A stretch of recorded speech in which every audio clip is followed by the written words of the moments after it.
that we will do our very best to ensure we achieve the set goals. We reiterate the commitment by the coalition and this team to an honest, open and genuine dialogue that will result in meaningful change in the lives of the people of Kenya. We will give every effort to find answers to the four main issues as framed by the coalition, namely a reduction in the cost of unga, electricity and fuel, forensic audit of the IBC servers, bipartisan reconstitution of the IBC, and respect for democracy and party discipline. We reiterate our readiness and commitment to the process, but decry the delay exhibited by our Kenya Kwanza counterparts.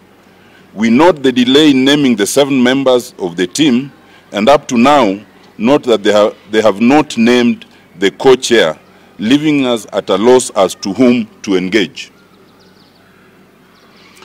As a further demonstration of our commitment, we hereby announce as follows. 1, we have prepared a draft framework of engagement to guide the process and await to engage on the same with our counterparts.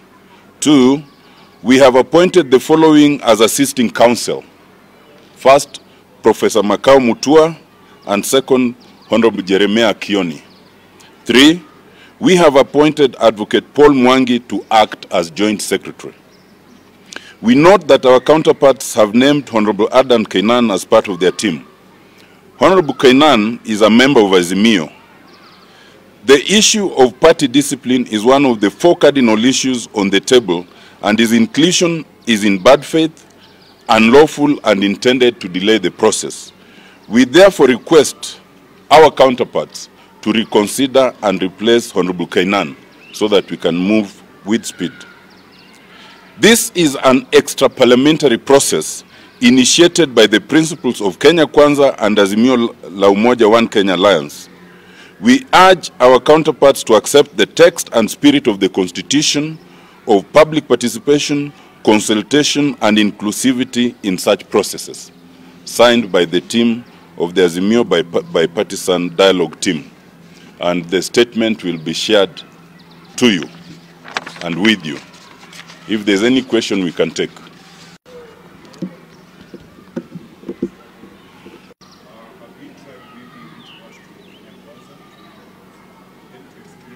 Just explained in the statement that we do not know who to engage. Until they name their co-chair, we won't know who to approach. We are waiting for them to name their co-chair, then we can reach out.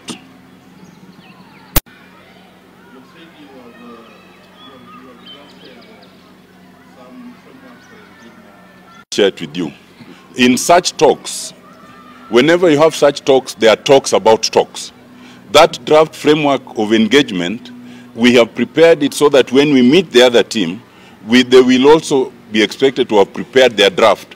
Then we find a way of merging it. So it's not a public document. It's a document for engagement when they're ready. Any other question?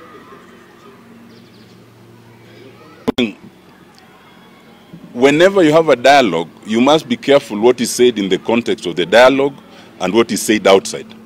To the best of our knowledge, the team that has been appointed is yet to say anything. Those who have spoken are not part of the team, and therefore we do not find it necessary to respond to that.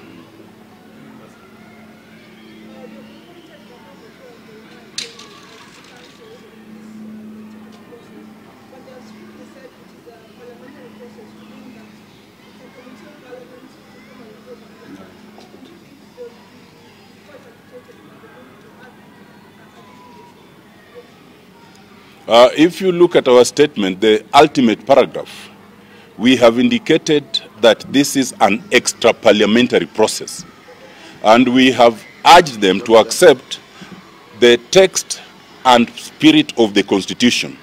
Our Constitution requires that any engagement that affects the public, whether it results in administrative, legislative, or constitutional changes, you must involve the public, there must be public consultation, and therefore there is no way you can have any process that is strictly parliamentary. It can end up in Parliament ultimately, but it cannot be strictly parliamentary. In any event, we have just said that the process was initiated by our principles. Our own principle is not in Parliament. So to say it's a strictly parliamentary process is defeatist, because it would suggest that it was initiated inside the parliament, and yet it wasn't. Yes.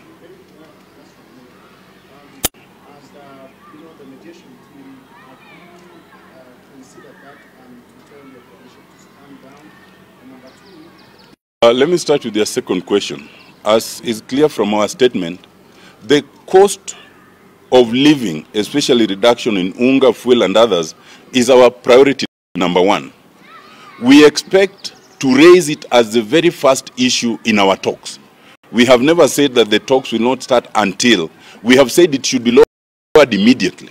We expect that when we start the engagement, that will be topic number one. Your first question was in terms of our engagement. Any political party must explain to its membership what it's doing. We had called for mass protest and it was going on. That was stood down. It is for us and the leadership of the party to engage and explain to its members that the reasons why we stood down the mass protest is the following, and the process that is going on is the following. We expect it to take about this kind of time, and if we succeed, fine. If we don't, what is the alternative? So these ones are not a continuation of the mass protest. These are consultations. That's why they are town halls and kamukunjis. They are not protests as we were doing before. So when we start engaging with our counterparts, we expect to make them understand that even for them, it is okay for them to keep engaging with their electorate and their followers and explain their position. They'll keep going to church. I think that's enough. Thank you. Thank you very much.